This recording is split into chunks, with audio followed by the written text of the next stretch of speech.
Welcome to another edition of KFAN Wild Weekly, but for the first time in 2026, we got the band back together. Kevin Fallness along with Brandon Molesky getting ready for the end of a road trip while taking on the Seattle Kraken tomorrow night at Climate Pledge Arena, and it'll be the seventh of 7 games of this long and winding road trip. Brandon, nice to see you first and foremost. These have been some late nights for the Minnesota Wild, but it hasn't been terrible through 6 games. 3-1-2 outside of getting swept by the Los Angeles Kings over the weekend, still putting up some pretty good points. 8 out of 12 points coming out of this 7-game grind. Yeah, probably any other season, Kevin, you'd be like just happy with 3-1-2 on the road. And this Wild team, especially how they've been playing since the beginning of November, they've set the bar so high now that you're disappointed in 3-1-2 and you're disappointed in back-to-back losses. I'm already looking at the standings, Kevin. The Wild and Stars are clearly entrenched at second, third in the Central Division, and it's hard to believe we're going to be playing anyone other than the Dallas Stars in the first round of the playoffs, because both teams are quite a ways behind the Colorado Avalanche, who somehow only have 3 regulation losses halfway through the season, which is mind-boggling. And the Wild and Stars have separated themselves so much from the 4th place team in the Central that it's a foregone conclusion. We're taking on the Dallas Stars in the first round of the playoffs. It's just a matter of which team is hosting. Hopefully the Dallas Stars weren't watching that 2-game set against the LA Kings, because for whatever reason, the Kings had the Wild's number over the course of the past 2 days at the Crypto.com arena. I should say over the past 2 games. What is it about the LA Kings? How do they have the Wild secret sauce? I don't know. I even the second game specifically, in which we lost in regulation, I thought the Wild just did not have a lot of energy the first 2 periods. And Agreed. When they're down in the third, they started to take over. And at that point, it was just a little too late. But they really put the pedal to the metal in the third and put a ton of pressure on. But Darcy Kemper was holding things down in net for the LA Kings. But I just didn't seem, didn't feel like the same energy, the same vibe from the team in the first 2 periods. And Kevin, I've never played in the National Hockey League. I haven't played an 82-game season. I haven't had to deal with a 2-game road trip, so it's hard to know what goes on in their locker room and how their bodies are feeling. But I do have to imagine it's probably challenging to be on that long of a road trip and to kind of, and especially like I said, where they are in the standings, like, these aren't desperate games anymore because they've got so many points in the bank at this point. That it's not like a November when you felt like we were 8 points out of a playoff spot and you had a little desperation in your game. So I think it's probably just the matter. It's just over the course of an 82-game season, you're going to have stretches where maybe just the focus and energy wasn't there, and I just felt like that's what happened. And we'll see if maybe a 2-game losing streak will motivate them to do well in Seattle. Yeah, it'd be great to salvage the road trip and take on the Seattle Kraken on Thursday night and get that 4th win. We'll preview that here in a matter of moments. But you say it's a foregone conclusion that the Wild are going to take on the Stars in the first round of the playoffs. It feels like it's a foregone conclusion that the Wild are going to have 2 50-goal scorers. And who would have thought that? Matt Boldy is on another level, second in the NHL with goals, now 26 on the season. And I think we all assume Kirill Kaprizov is going to hit that mark. With Boldy, maybe you could say it's surprising, but I think we all thought he had this in him. He has definitely shown flashes of this in the past, and he's gotten better every season. What I've liked about Boldy, not even this year, but if you go back to last year, like there were times, there was a good stretch of the season last year where he was on the same line as Kirill Kaprizov. And I think there's a lot of players on the team, a lot of players in the league that when you play with the Kaprizov, feel like I've got to get the puck to Kaprizov at all times. And Boldy last year was like, no, I'm going to play my game. I'm going to be my own guy, and I'm going to be aggressive and shoot when I need to, right? And to me, that just saw a little bit of a swagger in him. Of that's kind of a superstar mentality that, well, even though I'm playing with a superstar, I don't feel like I need to get him the puck because I'm a superstar too. And, Boldy, I think, got a little bit of confidence from the 4 nations last year, playing on Team USA. He was in the top 6. Obviously, he's going to be an Olympian this year as well, probably one they depend on quite a bit. And, defensively, his game's gotten better, and I think that leads to offense as well, right? Like, it's an underrated aspect of his game. We see the skill, we see his skating ability, his puck handling, his shot, but his ability to get in on the forecheck, to get in passing lanes and intercept passes, and he's got that long reach, and he can force turnovers and knock pucks off the opposing team, and that leads to his offense. It's pretty, now he's killing penalties this year for that very reason. So he's had an unbelievable season. We know we have a superstar in Kaprizov. We know we have a superstar in Quinn Hughes, and there's a third one. Boldy's right up there with those two. Yeah, I don't think there's any doubt he's having just an incredible year on that second line, if you want to call it second line in quotes, with Johansson and Jules Eriksson. They've been fantastic on both ends of the ice all season long. And like I said, Boldy second in the National Hockey League behind only Nathan McKinnon with 26 goals on the campaign thus far. Meanwhile, you mentioned Quinn Hughes. I still pinch myself every now and again. Yeah. I see him out there on the ice. We know what we have in Spurgeon and Brodin. Seeing them play together is pretty cool after 15 years as teammates, whatever that timeline is. But to see Quinn Hughes and Brock Faber grabbing top minutes and playing nearly half the game as a defensive pair, man, have you gotten used to seeing Quinn Hughes in a Wild uniform yet? I mean, he's must watch, Kevin. I mean, we haven't seen him a whole lot recently because he hasn't been at Grand Casino Arena. But every time he has the puck, every time he's on the ice, like, you want to watch. And he's not perfect. He'll make some because he's so confident in himself, and because he has the puck so often. He'll occasionally make a mistake that turn the puck over and kind of go the other way. But even the Anaheim game, he had 4 assists, and Kevin, those weren't assists that just you happen to get the secondary assist and didn't really make like a super play, and you happen to get a point. Like, he was directly involved in all 4 of those goals. He's already the best at the team at being able to get pucks to the net from the point. Clearly, his ability to help you exit your own zone is world class, and he can do it in situations where every other player would be in trouble in certain spots, and he can get out of it, and he can do escapes and turns and, do a little spinorama and make a pass and to open up a passing lane. I mean, he's absolutely unreal, and he makes the entire team better. The team has been pretty good at overall scoring more goals since he's taken, been traded over to the Minnesota Wild. And a lot of it is you spend less time in your own zone when he's on the ice.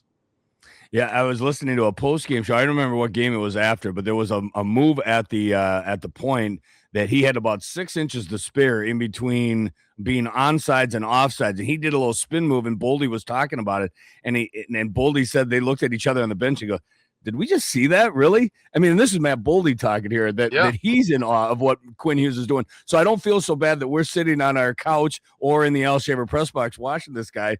And, I don't think I had a full appreciation for him. I knew that he was a good player, a great player, but watching him in Vancouver, you don't see him that often. Now watching him in a Wild uniform, I think the appreciation level for what Quinn Hughes can do for a team has risen dramatically. 100%. I knew he was really good, but to your point, I'm not watching Vancouver games other than when they play the Minnesota Wild. And even when they play the Wild, like, you're kind of focused on your own team more so than the other team. Knew he was good. He's exceeded all expectations for me. And, it's pretty exciting times here, Kevin, because, like I said, this is by far the best core this franchise has ever had. For many years, we were looking for one superstar. Now you have 3, and then you add those 3 with a very dependable top 6 center in Jules Eriksson and an Olympian first line defenseman in Brock Faber, right? And Spurgeon and Brodin, who have been very high quality players that now get to play on your second pairing as opposed to your first pairing. And, even Matt Zuccarello, a crafty veteran who plays like a Sedin when he's with Kirill Kaprizov. And given the cap space they have this year, I have to imagine, Kevin, and we have 2 months to talk about this before the trade deadline, but I have to imagine Bill Guerin's going to be going all in this year because Kirill Kaprizov's contract hasn't kicked in yet.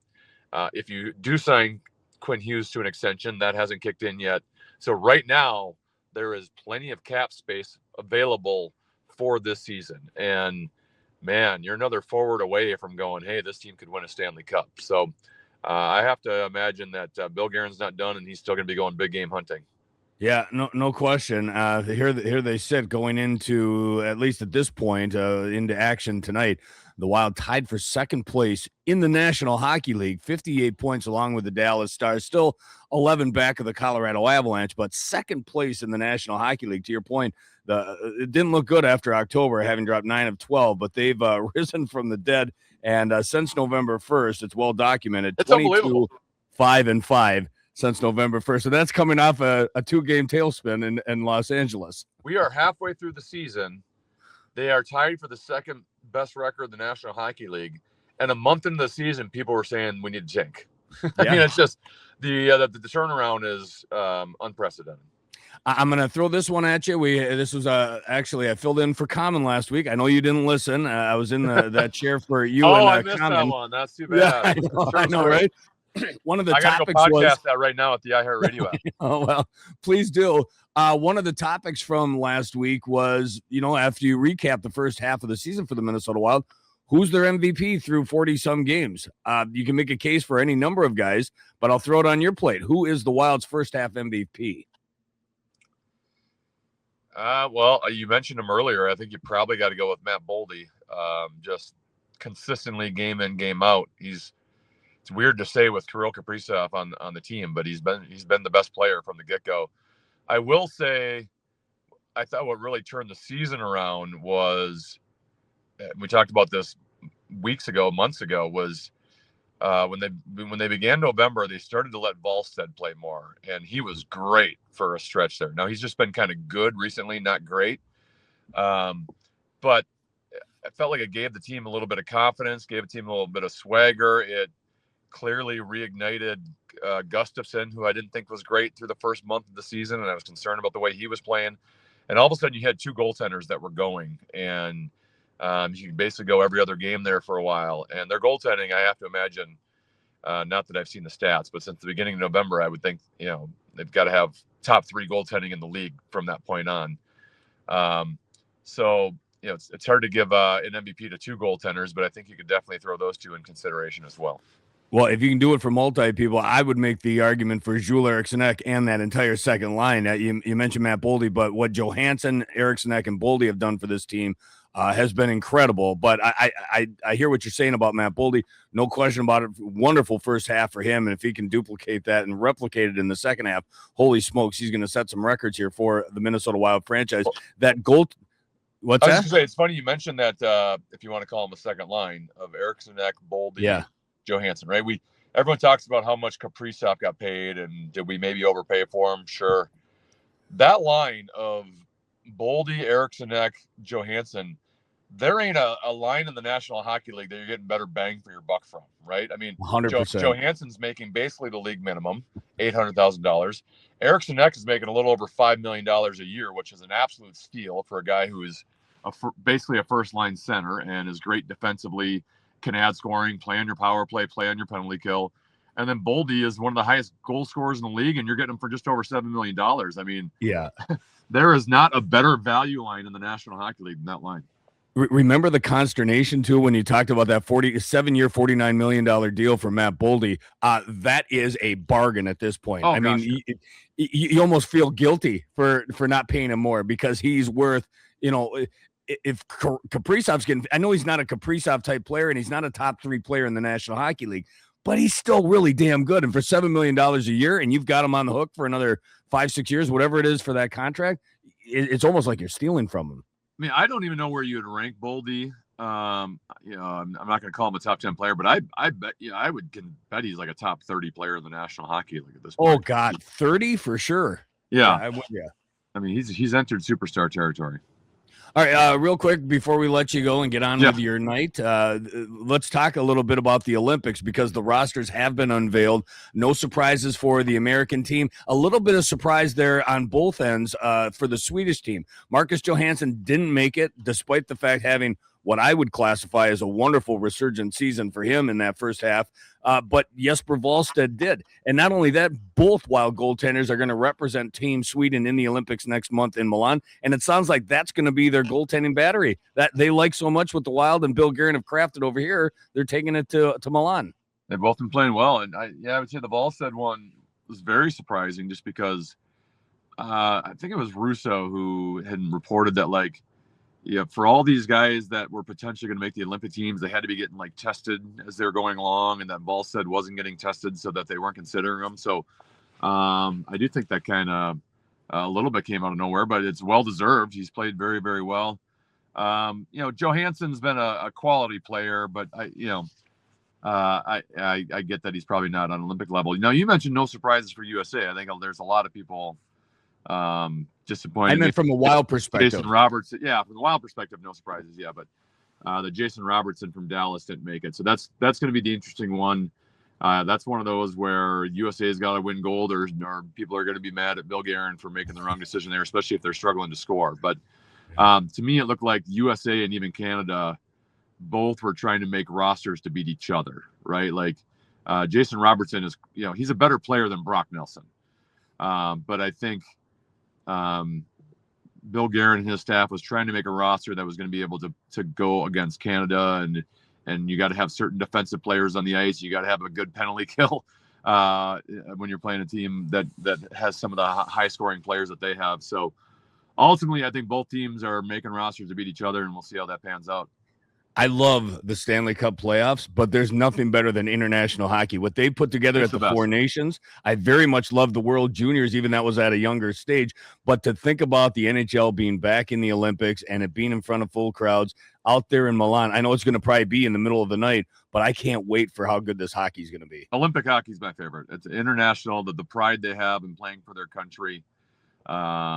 You're getting all the best players in the world, right? I mean, if USA is playing Canada, or even you're playing Sweden, I mean, you ain't getting that level, that skill level anywhere else. Just the speed and the skill of the game. So it's always been my favorite, and I'm happy the NHL is back in it.